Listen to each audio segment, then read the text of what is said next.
Hello students, myself Maushmi Bhattacharya from Shet Vidya Mandir English High School CBSE Vasai. आज मैं आपको कक्षा 7 वसंत का पाठ 15 नीलकंठ समझाने जा रही हूँ। प्रस्तुत है पाठ का तृतीय एवं अंतिम खंड। प्रथम 2 खंडों में हमने पाठ के पहले हिस्से को समझा। अब हम पाठ के आगे के हिस्से पर ध्यान देंगे। नीलकंठ और राधा की सबसे प्रिय ऋतु तो वर्षा ऋतु थी। मेघों के उमड़ आने से पहले ही वे हवा में उसकी आहट पहचान लेते थे और तब उनकी मंद केका अर्थात मोर की आवाज, तब उनकी आवाज चारों तरफ गूंजने लगती, जो धीरे धीरे तेज होती जाती। मानो बूंदों के उतरने के लिए वे सीढ़ियां बनाने लगते थे। मेघ के गर्जन के ताल पर ही उसके तन में नृत्य का आरंभ होता। फिर मेघ जितना अधिक गरजता, बिजली जितनी अधिक चमकती, बूंदों की रिमझिमाहट जितनी तेज होती जाती, नीलकंठ के नृत्य का वेग, उसकी स्पीड उतनी ही बढ़ती जाती और उसकी आवाज, उसका स्वर उतना ही तेज होता जाता। वर्षा के थम जाने पर वह दाहिने पंजे पर दाहिना पंख और बाएं पर बायां पंख फैलाकर सुखाता। कभी कभी नीलकंठ और राधा एक दूसरे के पंखों से टपकने वाली बूंदों को चोंच से पी पी कर पंखों का गीलापन दूर करते रहते। उन दोनों का जीवन आनंदमय कट रहा था, परंतु इस आनंदोत्सव की रागिनी में बेमेल स्वर कैसे बज उठा, यह भी एक करुण कथा है। यह कहानी भी बहुत दुखदाई है। एक दिन पक्षी विक्रेता बड़े मियाँ ने एक मोरनी दिखाई जिसके पंजों की उंगलियां टूटी हुई थी। उस दिन लेखिका को किसी कार्य से नखास कोने से निकलना पड़ा और बड़े मियाँ ने पहले के समान कार को रोक दिया। इस बार लेखिका ने यह तय किया कि वे किसी पिंजड़े पर नजर नहीं डालेंगी और कुछ भी नहीं खरीदेंगी, परंतु बड़े मियाँ ने ऐसा न होने दिया।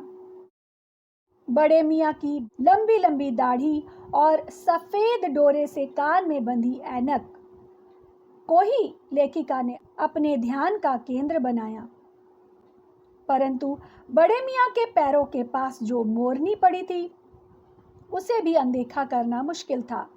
मोरनी राधा के समान ही थी। उसके मूंज से बंधे दोनों पंजों की उंगलियां टूटकर इस प्रकार एकत्रित हो गई थी कि वह खड़ी नहीं हो सकती थी। उस मोरनी के दोनों पंजे टूटे हुए थे। बड़े मियाँ ने फिर अपना भाषण शुरू किया। देखिए गुरुजी, कम वक्त चिड़ी मार ने बेचारी का क्या हाल किया है। ऐसे कभी चिड़िया पकड़ी जाती है? आप न आई होती तो मैं उसी के सिर पर इसे पटक देता, पर आपसे भी यह अधमरी मोरनी ले जाने को कैसे कहूँ। काफी देर तक बड़े मियाँ का भाषण सुनने के बाद लेखिका ने बड़े मियाँ को 7 रुपए दिए और उस मोरनी को अपने अगली सीट पर रखवाकर घर ले आई।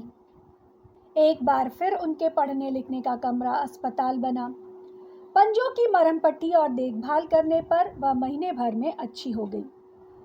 उंगलियां वैसी ही टेढ़ी मेढ़ी रही, परंतु वह ठूठ जैसे पंजों पर डगमगाती हुई चलने लगी। तब लेखिका ने उसे जाली घर में पहुंचाया और उसका नाम रखा गया कुब्जा। जैसा उसका नाम था वैसा ही उसका स्वभाव भी था। वह नीलकंठ और राधा को साथ साथ रहते हुए देखकर क्रोधित हो जाती थी और उन्हें मारने को दौड़ती। चोंच से मार मार कर उसने राधा की कलगी नोच डाली, पंख नोच डाले। कठिनाई यह थी कि नीलकंठ उससे दूर भागता था और वह उसके साथ रहना चाहती थी। न किसी जीव जंतु से उसकी मित्रता थी, न वह किसी को नीलकंठ के समीप आने देना चाहती थी। उसी बीच राधा ने 2 अंडे दिए जिनको वह पंखों में छिपाए बैठी रहती थी। पता चलते ही कुब्जा ने चोंच मार मार कर राधा को ढकेल दिया और फिर अंडे फोड़कर ठूंठ जैसे पैरों से सब ओर चितरा दिए। कलह कोलाहल से और उससे भी अधिक राधा की दूरी से बेचारे नीलकंठ की प्रसन्नता का अंत हो गया। वह हमेशा दुखी रहने लगा। कई बार जाली के घर से निकल भागा। एक बार कई दिन भूखा प्यासा आम की शाखाओं में छिपा बैठा रहा, जहां से बहुत पुचकार कर लेखिका ने नीचे उतारा। एक बार खिड़की की शेड पर छिप गया। जब लेखिका दाना देने जाती तो वो हमेशा की तरह पंखों को मंडलाकार बनाकर खड़ा हो जाता, परंतु उसकी चाल में थकावट और आंखों में शून्यता रहती थी। लेखिका का कहना है कि अपनी अनुभवहीनता के कारण ही मैं आशा करती रही कि थोड़े दिनों में सब में मेल हो जाएगा।